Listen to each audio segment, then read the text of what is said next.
Assalamu alaikum wa rahmatullah. Welcome here. This is your host, Ma'awitaka.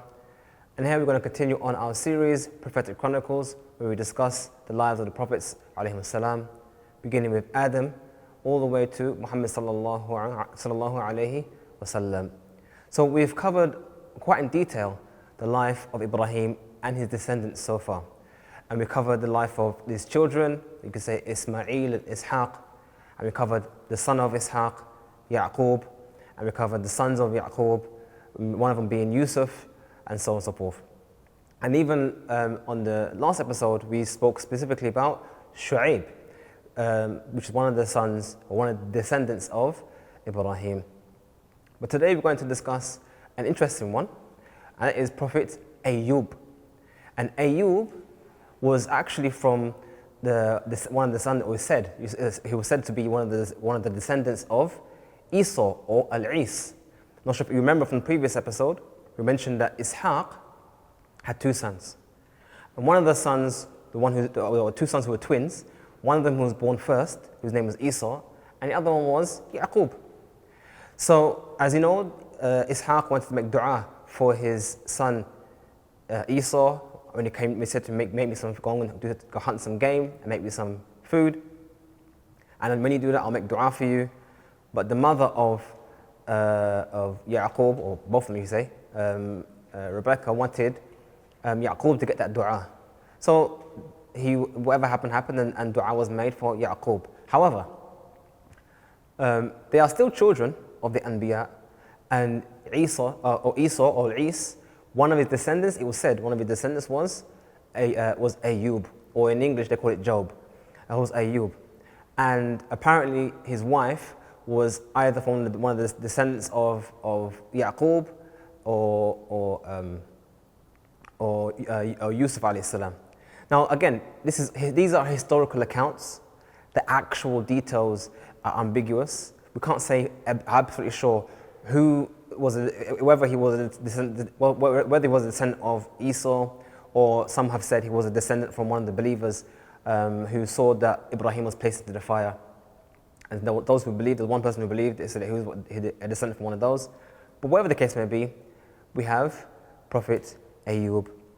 And what was interesting about Ayub is that, number one, he was a Nabi, he was a Prophet of Allah, and he was very righteous, engaging in worship, ibadah, and so on and so forth.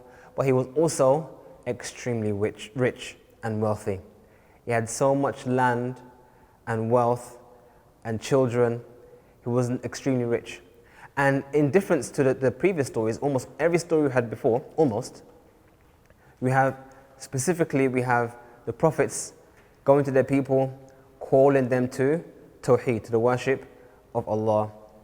Whereas the story of Ayub is a bit different. It's a story we can take lesson from in ourselves, but it's not necessarily a story of Tawheed and Shirk. So what happened to Ayub? What's wrong with Ayub? As you mentioned, Ayub was extremely wealthy, but was also a worshipper of Allah.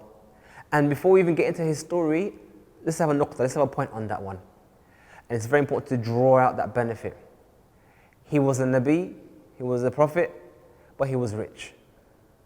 This indicates to us, without a shadow of a doubt, that having wealth, having money, is not something to be taken as a negative. It's not a bad thing to have money. Rather, having money is an example of either blessings from Allah or a test from Allah. We don't know. We don't know whether the money we have is a blessing or the money we have is a test. We don't know. In fact, even some of the Sahaba, they used to worry about individuals who came to wealth very quickly. They used to think it may be what's called istidraj. Istidraj is an example of something being raised up slowly for the purpose of being thrown down heavily. Meaning, imagine someone was going up the stairs. The higher they go up the stairs, that means when they fall off the edge, it hurts even more. So they were wondering, is this wealth that this person has come to, is it actually a blessing? Is it barakah? Or is there something coming for them later on? And I'm sure maybe some of you have come across in your life money that's come to you out of the blue, And you might, subhanAllah, where did that money come from? And then almost as soon as it comes, it goes on bills or something else. As in there was a purpose it came to, but you were unaware of it. But the point here is, going back to the point, is that Ayub had money and he had wealth, and it was never portrayed or taken as being something negative. But after having that wealth, Allah wished to test him, and he lost his wealth. Allah took away from him what was given to him. Listen carefully. Allah gave it to him, and Allah removed it from him. It's not oppression. It is something which Allah gave, and He gives it if He wants to give, and He can take it if He wants to take it away. This is a very important part to remember in this story. And it was said that at this time when that happened, he was about 70 years old. Now, as he lost his money, that's one thing. He lost his land, he lost his wealth, and his cattle, that's another thing. He also lost his children. His children, by whatever circumstance, had passed away, they had died. Allah took away from him his children. And that's probably one of the most difficult things for a parent to deal with, to lose your children. And that's what happened to Ayub, he lost his children. So this already is a musibah, it's already a trial and a test. A great one as well at that. Imagine being extremely rich for 70 years and then having that taken away from you. It's difficulty. But the test didn't stop there. He even lost his health. He became extremely sick and unwell, Ayub. So Allah tested him both in his wealth and his person. And that's why sometimes Allah mentions in the Quran, al-ba'sa'i wal-dharra. Allah mentions sometimes afflicting someone with ba'sa' wal-dharra. And the ulama say the difference between the two is that one is the wealth and the other one is your person, yourself. So he was tested in both ways. And the test increased so much that because he lost everything and he lost his health, it got to the stage where even the people around him wanted to stay away from him. They didn't want to go near him. The people around him, those who were close to him, his friends, his associates, they started to distance themselves from him. Not just because he lost his wealth, but also because he was sick. And also because his sickness became, you could say, to the eyes, to the people, disgusting. Either in terms of smell or in terms of looks. Whatever the case may be, he became ostracized. And the test increased even more. Just to think of that. He was even ostracized from the city or the town he was in. He was cast out into the fringes. And everyone left him, except who? His wife. SubhanAllah, when I was preparing for this, to make this delivery, it dawned on me, all these years, I learnt about Ayub, as I spoke about Ayub. I never once thought about the sabr that his wife had as well, because she remained with him. She looked after him and cared for him when he was frail and unable to look after himself. And it got to the point whereby even when they were struggling and the money was running out, she went and started to become a maid. She started to go out to work for people and serve people to get money in order to feed Ayub, subhanAllah. She sacrificed so much of her time in her life and she remained loyal. May Allah give us all loyal wives, subhanAllah, like Ayub. She remained loyal to him and she sacrificed her time to look after Ayub, whilst he also remained patient to Allah. In all of this time, he didn't once curse Allah, he didn't once blame Allah, he remained patient and had sabr with that. Up until the point when even it gets worse, if it can get worse, if you can imagine getting worse, even when his wife was unable to now get work, because now people were thinking, oh, maybe if we let her in our house, maybe whatever afflicts Ayub will now afflict us. People get superstitious. Maybe he's got a sickness, maybe he'll have a disease, it will come to us. Let's stop employing her. And she was unable now even to get work to look after Ayub. So it got to a stage where now there's no more food. There's no food to feed Ayub. What's she going to do? So what she decided to do was started to sell her hair, her braids. She started to sell her hair in order to get money to feed Ayub. So then when she bought this food to Ayub, Ayub said, where does money come from? Where does food come from? She said, I found some work. Don't worry. And then the second time food came, Ayub said, we got no money, we got no food. Where are you getting this food from? Eventually it was revealed that how she got her money. And then Ayub rebuked her, said, don't do this, don't sell your hair, because she revealed her khimar, removed her khimar, and there was no more hair on her head. SubhanAllah, this is not only a story of Ayub, it's a story of Ayub and his wife. That she even sacrificed her own hair to look after her husband who was in need. Anyway, it got to a point then whereby two individuals, it was said it was two of his brothers, visited him, and when they saw him in his state, they said, SubhanAllah, amongst themselves, they said, SubhanAllah, what did Ayub do for Allah to punish him like this? And when Ayub heard about this, or heard them say this, he felt he felt upset and concerned about this, that they are now blaming him for this trial. Rather than them thinking he was righteous, this is a test, they felt this is a punishment. Because really truly, there's no way to tell the difference between a test and a punishment from the outset. So it was said, maybe this was a punishment. Even his wife has said to him at some point, why don't you ask Allah to remove this punishment, remove this trial from me? And he said, I had good health for 70 years, then having been sick for a few years is almost nothing. I can be sick for another 70 years. He was still, even in that state, in a state of being grateful. And it was speculated that maybe he was sick for about 3 years. Some narrations said 7 years. Some narrations go as far as saying even 18 years he was in this state of difficulty. So anyway, they said, they speculated maybe he's sick because he is being punished for sin. And at that moment, Ayub made dua to Allah to show these people that is not the case. It's not that he's sinful why he's in this situation. And it was said that a sign from the heavens came that vindicated Ayub of any wrongdoing, that is anything that he did wrong. And it was said that an angel came and hit the ground and water came from the ground.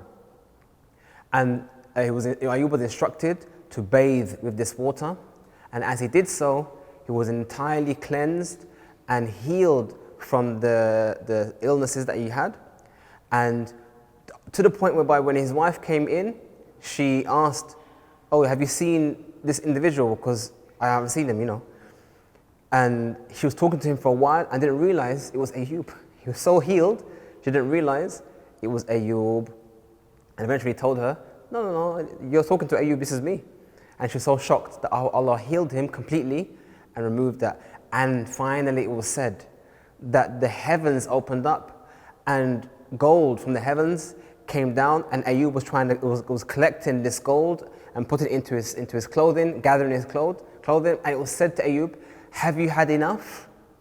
And Ayub said, SubhanAllah, how can I have enough from the mercy of Allah? Again, we see here one of the most righteous individuals to have lived, Prophet Ayub, and even then when he was given blessing, he didn't say, oh no, I don't want this wealth, it's bad, it's haram, it's evil. He said, give me more of Allah's blessing, give me more of Allah's blessing. This is an indication, it's one of the stories of Ayub alayhi salam, and it's an amazing story that we learn about Ayub. But interestingly enough, one of the ways in which Allah replenished him with wealth is also giving him children. It was said he had about 24 or 28 sons on top of that, and it was speculated that one of these sons is Dhul Kifl. And Dhul Kifl was a righteous individual as well. There's ikhtilaf amongst the scholars whether he was a righteous man or a prophet, but Dhul Kifl was another one of the stories. So we have, inshallah, this episode we have two for the price of one. We have also Prophet Dhul Kifl. Now Dhul Kifl, it was mentioned, one of the indications of his righteousness is that he was, Dhul Kifl number one is not his name, it's more of a description. And Kifl is said to be from the word kafala, as the one who takes responsibility. So apparently someone was offering, said who wants to take responsibility for the people, to help out people and help out the community? They must have 3 attributes. They must fast all day, they must pray in the night, they must fast all day, pray at night, and not get angry. So who is like this? And Dhul Kifl said, I'm like that. And on the second day, someone said again, who's done this today? Who's fasted all day, prayed all night, and not got angry? And he said, it's me. I have done so. And Iblis, let's not forget Iblis, he's still around. Iblis said to his followers, let's try and spoil this thing for these people, because they're looking for someone who's righteous to lead them, and this person's come up who's fit the bill. Let's try and ruin that for them. Let's try and spoil it for them. This is important to recognize. Like I said, this is what's been narrated, qila, it's been said, Allahu Alam. But it's important to recognize that Iblis and his minions are constantly out there for you, looking for you to destroy you, your iman, and your efforts. So one of the shayateen said, I will deal with this situation. So he approached Dhul Kifl in the form of a man and knocked his door. When? During the Qaylula time. Those of you know what Qaylula is, it's like after between Dhuhr and Asr when you get like a little sleep. So because he all spent all night praying, when would he sleep? It was said that he used to sleep a little bit during the Qaylula time. So this person came, or this shaitan came, during the time of the Qaylula, knocked on the door, we're trying to get some sleep, and he came to the door and said, look, I'm an old man. He came in the form of an old poor man. I'm an old man, and my tribe, my qawm, they're oppressing me, they're taking me with my wealth, they're doing all sorts of badness to me. I need your help, and he kept on going on and on and on and on. So Dhul Kifl wants to get some sleep, obviously, but obviously he being a person who is interested in helping the people, he listened. So he said to him when he finished talking, he said, look, come back later on in the evening, and inshallah I'll hopefully get your haqq, I'll hopefully get your right back. So then the shaitan went, but by the time he went, the time for Qaylula had passed. So then he wasn't able to sleep. So then, and when he waited for the guy didn't come to get his haqq. So then as the next day came, in the morning time, he waited in the morning time, did he come to get his haqq? No one came. Fair enough. Then came the next day for Qaylula. Went to lay down, and knock on the door came again. There's the same guy. So he came back, said, oh, my people didn't, they said to me that they're going to give me my rights, but then when the night time went, they didn't give me my rights. So I wasn't able to come last night. And he went on and went on and went on. And so the Kifl said, look, fine, come in the evening, I hope you get your rights, don't worry, that's fine. So then he went, and then again, he missed the sleeping time. And obviously he's very tired. And he waited for him in the evening, and he didn't come. And the next day he waited for him, he didn't come. So then on the third day, in the Qaylul time, he told someone, don't let anyone come into my dorms, I'm sleeping. So the shaitan came, he stopped him, and told him no one's allowed in. But being a shaitan, he was able to get into the home, and still knocked. And at that time, Dhul Kifl noticed and realized that he was a shaitan. He said, oh enemy of Allah, what have you come here for? What do you want? And he said to him, I tried to break you 3 times, and I was unable to break you, because you are a person who fasts all day and prays all night and doesn't get angry. And I tried my best to make you angry, and tried by number 1, depriving you of your sleep for 2 days, and tried to annoy you so much that you got angry. But subhanAllah, Dhul Kifl had patience and wasn't able to break him and make him angry. That's a little story about 2 prophets we've had today. Prophet Ayub, and was speculated to be his son, Dhul Kifl. Hope you enjoyed this episode. Assalamu alaikum wa rahmatullah.